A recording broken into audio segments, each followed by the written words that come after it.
സെക്ടറിൽ ജോലി നോക്കുന്നവർ ഏറ്റവും പ്രസ്റ്റീജിയസ് ആയിട്ട് കാണുന്ന റിസർവ് ബാങ്ക് ഓഫ് ഇന്ത്യയുടെ ഈ വർഷത്തെ ജോബ് റിക്രൂട്ട്മെന്റ് നോട്ടിഫിക്കേഷൻ വന്നിട്ടുണ്ട്. RBI assistant recruitment notification 2026.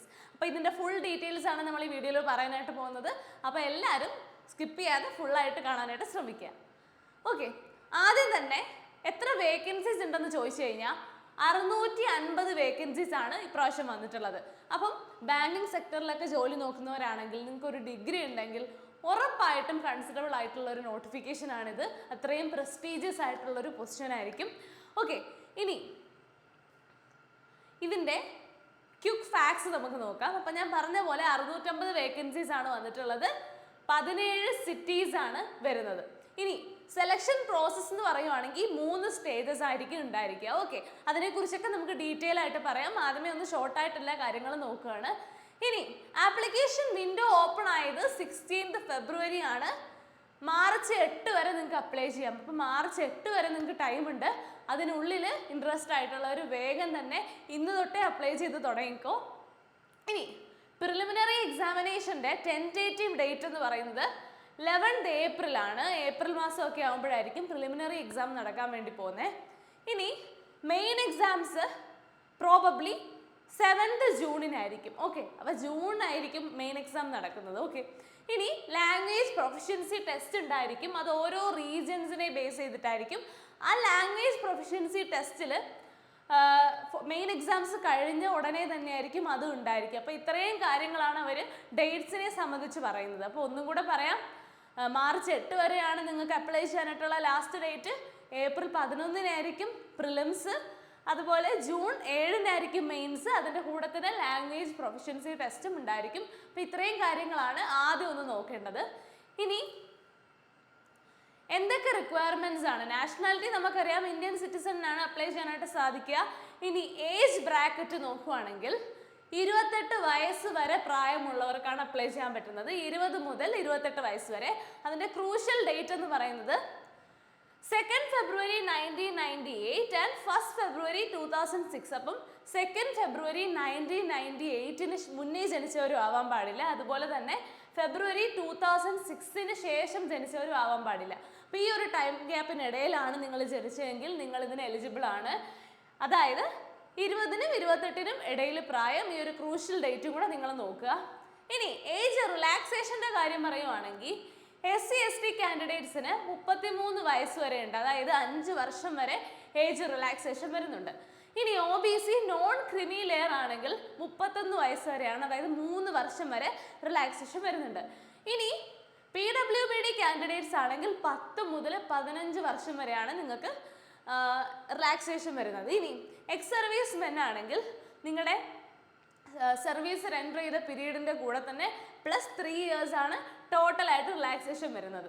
അപ്പോൾ മാക്സിമം 50 വയസ്സ് വരെ നിങ്ങൾക്ക് അപ്ലൈ ചെയ്യാനായിട്ട് പറ്റും if you are an X service men. ഇനി വിഡോസ് അല്ലെങ്കിൽ ഡിവോഴ്സ്ഡ് വുമൺ ഒക്കെ ആണെങ്കിൽ up to 35 years ആണ്. അതുപോലെ തന്നെ വിഡോസ് ഡിവോഴ്സ്ഡ് വുമണിൽ വരുന്ന SC/ST കാറ്റഗറിയിൽ പെടുന്ന ആളുകൾക്കാണെങ്കിൽ അവർക്ക് 40 വയസ്സ് വരെ അപ്ലൈ ചെയ്യാനായിട്ട് സാധിക്കും. ഇത്രയും കാര്യങ്ങളാണ് ഇമ്പോർട്ടൻ്റ് ആയിട്ട് ഏജിനെ കുറിച്ച് പറയുകയാണെങ്കിൽ നോക്കാനായിട്ടുള്ളത്. ഇനി അടുത്തതായിട്ട് എല്ലാവർക്കും അറിയേണ്ട കാര്യമാണ് ക്വാളിഫിക്കേഷൻ. അപ്പോൾ എഡ്യൂക്കേഷണൽ ക്വാളിഫിക്കേഷൻ എന്താണ്, ഇതിൻ്റെ റിക്വയർമെൻറ്റ്സ് എന്ന് നോക്കാം. അതിലാദ്യം തന്നെ SC/ST അതുപോലെ PWBD ഒഴികെയുള്ള കാൻഡിഡേറ്റ്സിന്, അങ്ങനെയുള്ളവർക്ക് 50% ഡിഗ്രിയിൽ അഗ്രിഗേറ്റ് മാർക്സ് വേണ്ടത്. ഇനിയിപ്പോൾ നിങ്ങൾ SC/ST അതുപോലെ PWBD കാൻഡിഡേറ്റ്സ് ആണെങ്കിൽ നിങ്ങൾക്ക് ജസ്റ്റ് പാസ്സായാൽ മതി. അങ്ങനെ പ്രത്യേകിച്ച് മാർക്ക് റിക്വയർമെൻറ്റ്സ് ഒന്നും പറയുന്നില്ല. അപ്പോൾ ഇത്രയും കാര്യങ്ങളാണ് എഡ്യൂക്കേഷണൽ ക്വാളിഫിക്കേഷൻ്റെ ബേസിൽ പറയാനായിട്ടുള്ളത്. ഇനി അതുപോലെ ഡിഗ്രിയുടെ കൂടെ തന്നെ PC വേർഡ് പ്രോസസ്സിംഗ് നോളജും കൂടെ വേണം. വേർഡ് പ്രോസസ്സിങ്ങിലുള്ള നോളജും കൂടെ അത്യാവശ്യമായിട്ട് പറയുന്നുണ്ട്. ഇനി ലാംഗ്വേജിൻ്റെ കാര്യം പറയുവാണെങ്കിൽ നിങ്ങളുടെ സ്റ്റേറ്റ് അല്ലെങ്കിൽ നിങ്ങളുടെ റീജിയനെ ബേസ് ചെയ്തിട്ടുള്ള ഒരു റീജിയണൽ ലാംഗ്വേജ്, അതിൽ അപ്ലൈ ചെയ്തിട്ടുള്ള ലാംഗ്വേജിൽ പ്രൊഫഷ്യൻസി ടെസ്റ്റ്. അപ്പോൾ അത് മാൻഡേറ്ററി ആയിട്ട് പറയുന്നുണ്ട്. Mandatory proficiency in the regional languages of the applied state. എഴുതാനും വായിക്കാനും സംസാരിക്കാനും മനസ്സിലാക്കാനും. അപ്പോൾ ഇത്രയും കാര്യങ്ങളിലാണ് നിങ്ങൾക്ക് ലാംഗ്വേജ് പ്രൊഫഷ്യൻസി കമ്പൽസറി ആയിട്ട് പറയുന്നത്.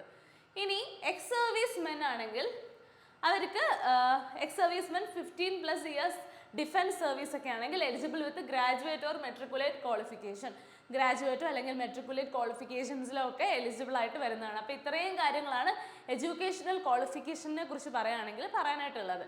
ഇതിപ്പം ഓൾമോസ്റ്റ് എല്ലാവർക്കും ഡിഗ്രി ഉള്ള എല്ലാവർക്കും അപ്ലൈ ചെയ്യാനായിട്ട് സാധിക്കും. ഇനി നിങ്ങളൊരു SC/ST ഞാൻ പറഞ്ഞ പോലെ PWD കാൻഡിഡേറ്റ്സ് ഒക്കെ ആണെങ്കിൽ ജസ്റ്റ് ഒന്ന് പാസ്സായാൽ മതി, നിങ്ങൾ എലിജിബിൾ ആണ്.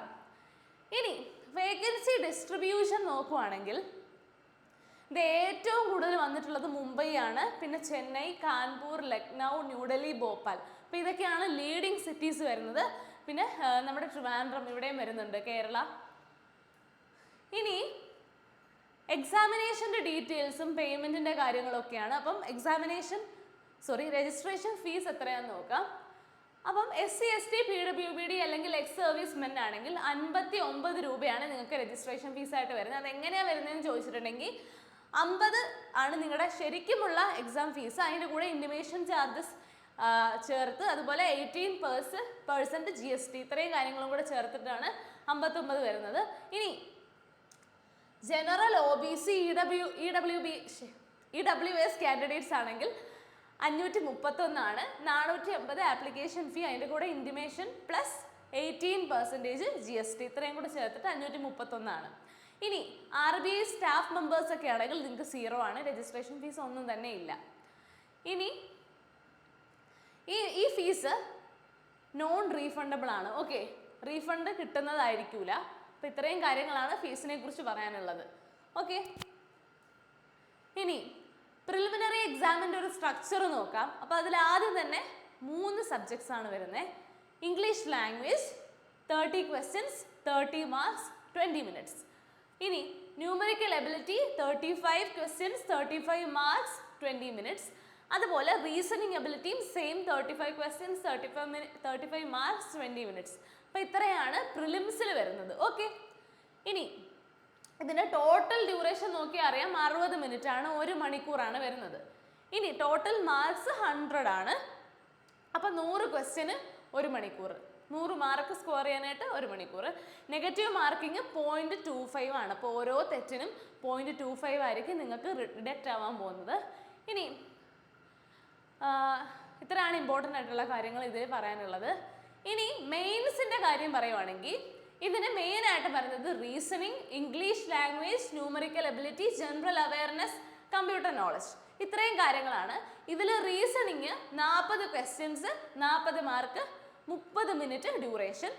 ഇനി English language 40 question 40 mark 30 minute. അതുപോലെ ന്യൂമറിക്കൽ എബിലിറ്റിയും സെയിം തന്നെ 40 question 40 mark 30 minute. General awareness ആണെങ്കിൽ 40 ക്വസ്റ്റ്യൻ 40 മാർക്ക് 25 മിനിറ്റ്.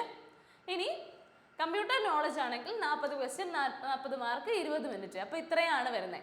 അപ്പോൾ ടോട്ടൽ ടൈം ഡ്യൂറേഷൻ വരുന്നത് 135 മിനിറ്റ്സ് ആണ്. ഈ 135 മിനിറ്റ്സിൽ നിങ്ങൾ സ്കോർ ചെയ്യേണ്ടത് 200 മാർക്സ് ആണ്. ഓക്കെ, ഇതിലും നെഗറ്റീവ് മാർക്കിങ് 0.25 ആണ് വരുന്നത്. അപ്പോൾ ഇത്രയാണ് മെയിൻസിനെ കുറിച്ചും പറയാനായിട്ടുള്ള ഇമ്പോർട്ടൻ്റ് ആയിട്ടുള്ള കാര്യം. ഇനി അടുത്തതായിട്ട് candidates must qualify in each test separately. അപ്പോൾ ഓരോ ടെസ്റ്റിനും സെപ്പറേറ്റ്ലി നിങ്ങൾ ക്വാളിഫൈ ആവണം. ടോട്ടൽ അല്ല, ഓരോന്നിനും സെപ്പറേറ്റ് ആയിട്ട് ക്വാളിഫൈ ആവണം. Approximately 1300 candidates will be shortlisted for language proficiency test. അപ്പോൾ 1300 കാൻഡിഡേറ്റ്സിനെ ആയിരിക്കും ലാംഗ്വേജ് പ്രൊഫഷൻസി ടെസ്റ്റിന് വേണ്ടിയിട്ട് ഷോർട്ട് ലിസ്റ്റ് ചെയ്യാനായിട്ട് പോകുന്നത്. ഓക്കെ, അപ്പോൾ ഇത്രയും കാര്യങ്ങളാണ് മെയിൻസിനെ കുറിച്ച് പറയാനുള്ളത്. ഇനി ലാംഗ്വേജ് പ്രൊഫഷൻസി ടെസ്റ്റിനെ കുറിച്ച് നോക്കുവാണെങ്കിൽ all shortlisted candidates must appear for the language proficiency test with no exemptions allowed. The test is conducted in the state language corresponding to each regional office. ഓരോ റീജിയണൽ ഓഫീസുമായിട്ട് കറസ്പോണ്ടിങ് ആയിട്ടായിരിക്കും നിങ്ങളുടെ ഒരു language proficiency test വരുന്നത്.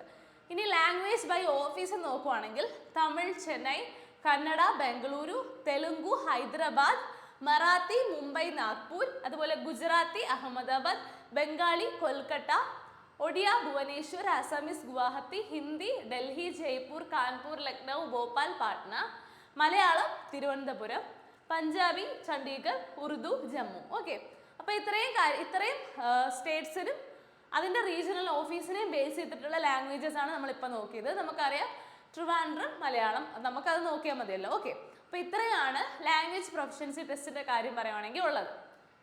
ഇനി അടുത്തതായിട്ട് എല്ലാവർക്കും അറിയാൻ ആഗ്രഹമുള്ള ഏറ്റവും അട്രാക്റ്റീവ് ആയിട്ടുള്ള ഈ ഒരു കാര്യത്തിൻ്റെ ഏറ്റവും ഗോൾഡൻ ഫീച്ചർ എന്ന് തന്നെ പറയാം ഇതിൻ്റെ സാലറി. അപ്പം സ്റ്റാർട്ടിങ് ബേസിക് പേ, അതായത് ബേസിക് പേ ആണ് സ്റ്റാർട്ടിങ്ങിൽ തന്നെ 29K ആണ് നിങ്ങളുടെ സ്റ്റാർട്ടിങ് ബേസിക് പേ എന്ന് പറയുന്നത്, 29,000.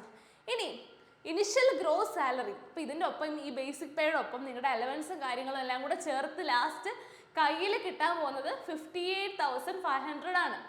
അതും ഹൗസ് റെൻ്റ് അലവൻസ് കൂടാതെയാണ് 58,500 റുപ്പീസ് സാലറി ആയിട്ട് നിങ്ങൾക്ക് ഇനിഷ്യൽ ആയിട്ട് കിട്ടാൻ വേണ്ടി പോകുന്നത്.